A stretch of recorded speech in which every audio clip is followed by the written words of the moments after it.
प्यारे बच्चों,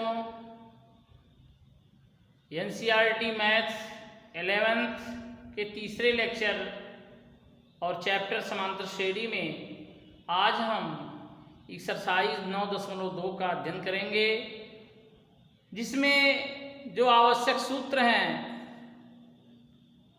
उसको हमने प्रूव करवा दिया है। वो कौन कौन से हैं? समांतर श्रेणी का n वां पद Tn equal a plus n minus 1 of d पहला सूत्र है। समांतर श्रेणी के n पदों का योगफल Sn बराबर n by 2 a plus l प्रथम पद धन अंतिम पद होता है, या Sn बराबर n by 2 of 2a plus n minus 1 of d होता है। यदि हमें योगफल ज्ञात हो तो पदों की संख्या ऐसे निकालते हैं, और सारांतर ज्ञात करना हो तो t2 माइनस t1 करते हैं। पहला प्रश्न एक्सरसाइज का कह रहा है कि 1 से लेकर 2001 तक सभी विषम पूर्णांकों का योग ज्ञात करें। तो विषम पूर्णांक क्या होते हैं प्यारे बच्चों? 1, 3, 5, 7, 9, 11 डैश डैश डैश, ये सभी पद क्या होते हैं? विषम पूर्णांक होते हैं। तो हमें निकालना क्या है? सबसे पहले देखिए 1 धन 3 धन 5 धन 7 धन 9 धन डैश डैश डैश, जो अंतिम पद है वह है 2001। तो प्यारे बच्चों, इसको ज्ञात करने के लिए हम इस सूत्र का इस्तेमाल करेंगे। इस सूत्र की सहायता से हम लगा सकते हैं, या इसकी सहायता से हम लगा सकते हैं, लेकिन हमें n का मान चाहिए। n का मान यहाँ दिया नहीं है। n का मान मतलब होता है कितने पद होंगे 1 से लेकर 2001 तक के बीच सभी विषम पूर्णांक होंगे। तो हम आपको बताए हैं कि Tn बराबर एक सूत्र होता है a plus n minus 1 of d। ये होता है प्रथम पद जो कि 1 दिया है। n माइनस 1 सार्वंतर का मान, सार्वंतर d बराबर 3 में से 1 जा बराबर 2, ये होता है, और प्रथम पद दिया है 1। तो यहाँ पे 2 रख देंगे। Tn जो होता है अंतिम पद होता है। अंतिम पद कितना दिया है? 2001। हल करिए तो 2001 बराबर 1 धन 2n माइनस 2। हल करेंगे तो क्या मिलेगा? 2n माइनस 1, यहाँ 2001 मिलेगा, माइनस 1 को इधर लाएंगे तो क्या मिलेगा? 2002 बटे 2 बराबर n। हल करेंगे तो n बराबर 1001 पद प्राप्त होंगे। अर्थात 1 से लेकर 2001 के बीच हमें पदों की संख्या जो है वह 1001 प्राप्त होगी। हम जानते हैं कि Sn बराबर होता है n बाई 2 प्रथम पद धन अंतिम पद, यह हम जानते हैं। तो n कितना प्राप्त हुआ है? 1001 बटा 2। प्रथम पद दिया है 1 और अंतिम पद दिया है 2001। तो हो जाएगा 1001 बटे 2 गुणे 2002। काटेंगे तो ये 1001 गुणे 1001 प्राप्त होगा, और 1001 गुणे 1001 करेंगे तो आपको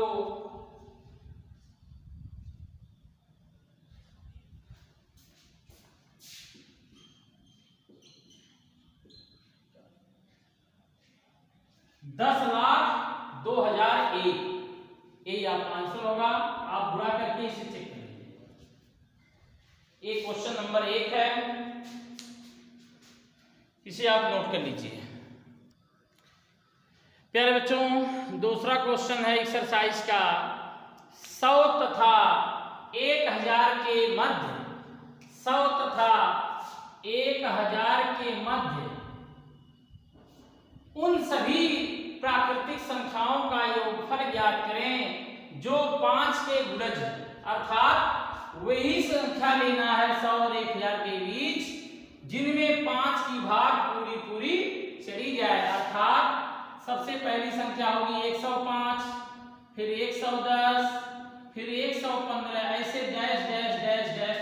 जो अंतिम संख्या होगी वह लेना है 5 के गुणज के पदों में, तो वह अंतिम संख्या होगी। बीच कहा है, इस नाते लास्ट संख्या में 1000 नहीं लेंगे, वह होगा 995। कितना होगा? 995। इन्हीं का हमें योगफल ज्ञात करना है। तो कैसे ज्ञात किया जाएगा इसका योगफल, तो हम सूत्रों की सहायता से निकालेंगे। तो सबसे पहले हमें यह प्राप्त होना चाहिए कि इसमें कुल कितने पद हैं। तो हमने बताया है कि Tn बराबर a plus n minus 1 of d सूत्र लगाएंगे, जिसमें Tn जो होता है अंतिम पद होता है, अर्थात 995 बराबर a होता है प्रथम पद, यह 105 हो गया। n माइनस 1 d मतलब होता है सार्वंतर, तो 110 में से 105 घटाएंगे तो 5 प्राप्त होगा। ये हो जाएगा 995 माइनस 105, यहाँ हो जाएगा 5n, ऐसे ही रहने दीजिए 5।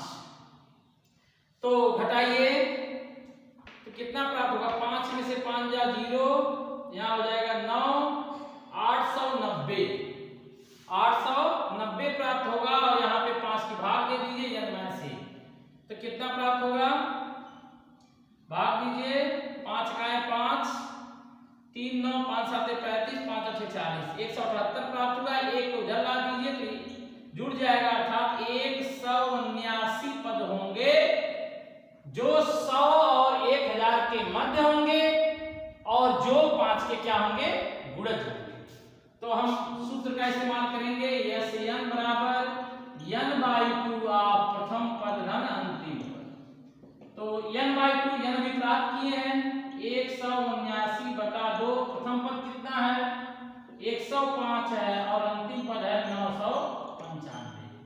हल करिए, 179/2 गुणे, इसको जोड़ लीजिए तो कितना मिलेगा, 5 5 10 और 9 1 10 और 9 1 10 1 11, आपको कितना मिलेगा, देखिए 995 में 5 जोड़ेंगे 1000 और 1100 आया। अब इससे भाग देंगे तो आ जाएगा 179 गुणे 550। अब भाग देके आप 500 निकाल लीजिए, 179 गुणे 550 करेंगे तो 98,450 प्राप्त होगा, 98,450। गुणा करके आप इसे आंसर चेक करें, आप इसे नोट कर लीजिए। इसके बाद तीसरा प्रश्न किया जाए।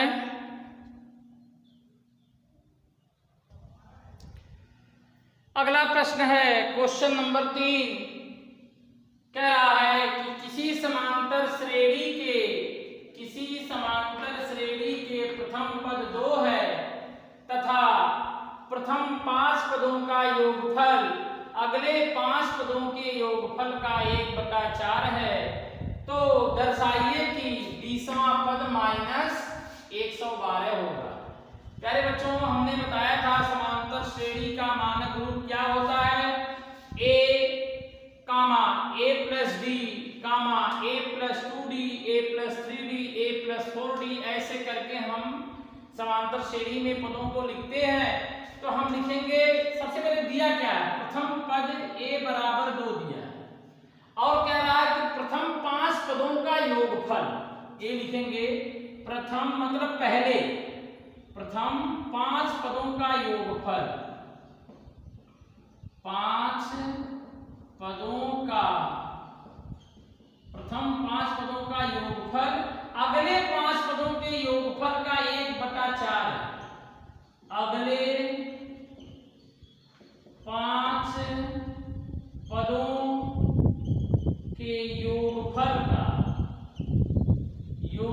का कितना है, 1/4। तो प्रथम 5 पद कैसे लिखेंगे समांतर श्रेणी में, पहला a होता है, अगला होता है a प्लस d, फिर अगला पद होता है a प्लस 2d, फिर अगला पद होता है a प्लस 3d, फिर अगला पद होता है a प्लस 4d। 1 2 3 4 5, यह जो प्रथम 5 पद है, यह अगले 5 पदों के, अगला 5 पद क्या होगा, a प्लस 5d धन a प्लस 6d धन a प्लस 7d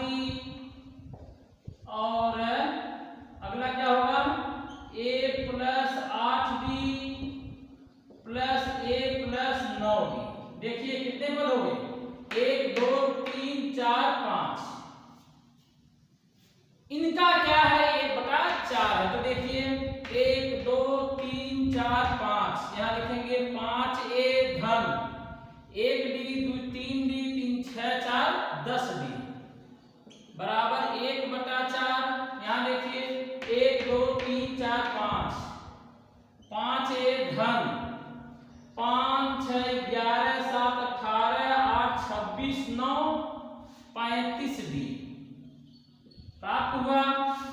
हम जानते हैं कि a बराबर 2 है, तो 5 गुणे 2 धन 10D कोष्टक के बाहर 4 लिख देंगे, ये तिरछा गुणा हो जाएगा, यहाँ हो जाएगा 5a का मान रख देंगे यहाँ पे, और धन 35D हल करिए, तो हो जाएगा 5 गुना 10 में 4 का गुणा करेंगे तो हो जाएगा 40 धन 40D, इस 35D को इधर लाइए तो हो जाएगा -35D बराबर 10।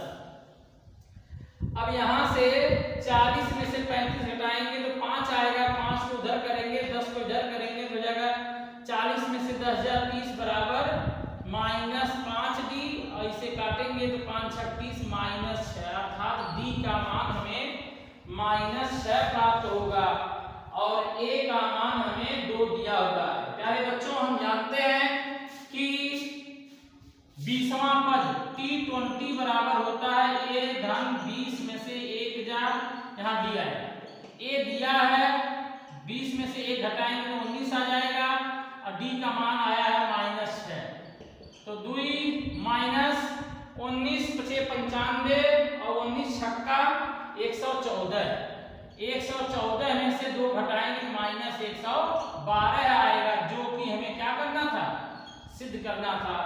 तो मुझे उम्मीद है कि यह प्रश्न आपको समझ में आया होगा।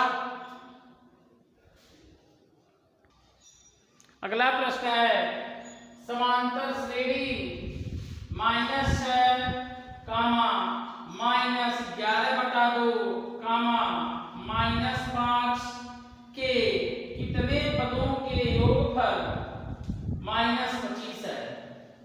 प्यारे बच्चों, सबसे पहले समांतर श्रेणी दी गई है, इसमें हम पहला पद निकालेंगे और सारवंतर ज्ञात करेंगे, तत्पश्चात हम प्रश्न को हल करेंगे। तो हल किया जाए तो दिया है, जो समांतर श्रेणी दी गई है उसको सबसे पहले हम लिख लें -6, फिर -11/2, फिर -5 डैश डैश डैश। तो यहाँ पे पहला जो पद है -6 है, जो इसका सारवंतर है यह होता है T2 -T1, अगला पद माइनस पिछला पद, तो हो जाएगा -11/2 माइनस फिर -6, तो हल करेंगे तो -11/2 धन 6 आएगा, 2 6 12 हो जाएगा, यहाँ हो जाएगा -11 धन 12/2, हल करेंगे तो D का मान हमें 1/2 प्राप्त होगा। हमें A पता चल गया, हमें D पता चल गया, और हमें कह रहा कितने पदों का योगफल -25 है, अर्थात हमें योगफल भी पता है, SN बराबर -25। हम जानते हैं कि चूंकि हम जानते हैं कि SN बराबर n/2 of 2a plus n-1 of D, एक फार्मूला हमने बताया है। SN का मान दिया है -25, n हमें पता नहीं है, A का मान हमें ऊपर पता है -6 है, धन n-1, D का मान अभी हमने ज्ञात किया है 1/2। तो हल करेंगे तो 2 का यहाँ गुणा हो जाएगा, तो हो जाएगा -50 बराबर n कोष्टक में -12 धन n-1/2, इस 2 का यहाँ गुणा होगा तो हो जाएगा -50 बराबर n 12 दूनी हो जाएगा 24, -24 धन n-1, और 2 को हम बाहर कर लेंगे, यही गुणा कर देंगे, ये हो जाएगा -50 गुणे 2, इस 2 का यहाँ गुणा करके 2 यहाँ गुणा कर देंगे, 2 इधर चला आएगा, तो हो जाएगा 50 दूनी 100 बराबर n, और -24 -1 हो जाएगा n-25। अब हम इसका गुणा कर देंगे तो मिलेगा n² -25n, इस -100 को इधर लाइए तो हो जाएगा धन 100 बराबर यहाँ 0 हो जाएगा। अब हमें द्विघात समीकरण प्राप्त हो गया कि n² -25n धन 100 बराबर 0। तो ऐसा करिए कि गुणा करने पे 100 प्राप्त हो, जोड़ने घटाने पे 25 प्राप्त हो, तो 20 25 100 और 20 5 25, हो जाएगा n² -20n -5n धन 100 हो, n कॉमन ले लीजिए तो n माइनस 20 होगा, -5 कॉमन ले लीजिए n माइनस 20 होगा। यहाँ हमें प्राप्त हुआ n माइनस 20 और n माइनस 5 बराबर 0। हल करेंगे तो n बराबर 20 और 5, अर्थात n का मान 20 भी होगा और n का मान 5 भी होगा। ये इसका आंसर होगा। तो आप इसे नोट कर लीजिए। अगला प्रश्न है एक्सरसाइज का 5वां कि यदि किसी समांतर श्रेणी का pवां पद 1/q है और qवां पद 1/p हो तो सिद्ध करें कि प्रथम pq पदों का योगफल 1/2 pq + 1 होगा। प्यारे बच्चों, हम दो चीज हमेशा कॉमन मान लेते हैं। माना समांतर श्रेणी का प्रथम पद a तथा सारवंतर हमेशा एक कॉमन है, इसे मानेंगे। सारवंतर b है, तब समांतर श्रेणी का pवां पद tp बराबर a प्लस, अब n होता तो n माइनस 1 लिखते हैं, यहाँ p है तो इसी नाते लिखेंगे p माइनस 1 ऑफ d। यह दिया है 1/q समीकरण 1 तथा समांतर श्रेणी का qवां पद अर्थात tq बराबर a plus q minus 1 of d equal 1/p समीकरण 2 ये दिया हुआ। तो इसको हम हल करेंगे और a और d का मान ज्ञात करेंगे। लिखेंगे समीकरण 1 व 2 को हल करने पर जब इसको आप घटाएंगे तो ये कट जाएगा। घटाने पे चिन्ह क्या होते हैं, बदल जाते हैं, कट जाएगा। यहाँ पे प्राप्त होगा pd minus d minus qd plus d बराबर 1/q माइनस 1/p। हल करिए तो d से d खत्म हो जाएगा और यहाँ से हम कॉमन ले लेंगे d तो मिलेगा p माइनस q। यहाँ एलसीएम लेंगे pq तो हो जाएगा p माइनस q बटे pq। तो इधर भी वही संख्या इधर भी वही संख्या कट जाएगी तो हमें मिलेगा d बराबर 1/pq। अब d का मान कहीं भी समीकरण 1 या 2 में रख करके हम a का मान निकालेंगे तो d का मान समीकरण 1 में रखने पर 1 में रखिए a धन p माइनस 1 ऑफ d का मान है 1/pq बराबर 1/q है। हल करिए a धन p बटा pq माइनस 1/pq बराबर 1/q। p से p कट जाएगा और ये 1/q है, 1/q ये भी कट जाएगा तो हो जाएगा 1/pq बराबर के इधर बराबर के उधर अगर समान राशि है तो उसे हम समाप्त कर देते हैं। अब हम निकालेंगे प्रथम pq पदों का योगफल। क्या कर रहा है कि प्रथम pq पदों का योगफल ज्ञात करें। तो चलिए ज्ञात किया जाए। प्रथम pq पदों का योगफल। आप जानते हो कि प्रथम n पदों का योगफल n/2 होता है। कैसे होगा ये यस pq बराबर pq बटा 2, वहां n/2 होता था, यहाँ pq बटा 2 होगा। 2a एक जगह लिखेंगे 1/pq धन। अब जहां n रहता है वहां pq लिखेंगे तो pq माइनस 1 और d का मान बटा pq। हल करिए तो जाएगा pq बटा 2 और यहाँ हो जाएगा 2/pq माइनस धन pq बटा pq 1 हो जाएगा माइनस 1/pq। तो 2 में से 1 घटाएंगे तो हो जाएगा pq बटा 2 1pq धन 1। इसको आप ऊपर भेज सकते हैं, यहाँ हो जाएगा pq बटा 2 1 धन pq बटा pq। इस pq से इस pq काट देंगे तो हो जाएगा 1/2 pq धन 1। हमें यही लाना था। देखिए तो प्यारे बच्चों कैलकुलेशन है, आप इसे हल करिएगा तो मुझे उम्मीद है कि यह प्रश्न में आपको कोई समस्या नहीं होगी। इसमें सबसे पहले हम समीकरण 1 को 2 से घटाएंगे, तत्पश्चात हमें d का मान प्राप्त होगा 1/PQ। उसके बाद हम d का मान समीकरण 1 में रखेंगे और इसे हल करेंगे तो हमें a का मान प्राप्त हो जाएगा 1/PQ। और जो प्रश्न में कह रहा है कि प्रथम PQ पदों का योगफल सिद्ध करना है, तो हम प्रथम PQ पदों का योगफल SPQ बराबर PQ/2 कोष्टक में 2a की जगह 1/PQ लिखेंगे, धन PQ - 1 और d का मान 1/PQ रखेंगे। हल करेंगे तो हमें जो प्रश्न है इसका आंसर प्राप्त हो जाएगा। प्यारे बच्चों एक्सरसाइज में बहुत से प्रश्न दिए गए हैं इस मेथड पे, तो आप उसे अवश्य हल करिएगा। जिस भी प्रश्न में समस्या होती है वह प्रश्न आप विद्यालय के जो ग्रुप बने हुए हैं उसमें आप शेयर करिएगा, तो उसके आंसर आपको उसी ग्रुप में प्राप्त हो जाएंगे। आप इसमें जो मैंने सूत्र लिखवाया है इस सूत्र भी याद कर लीजिएगा।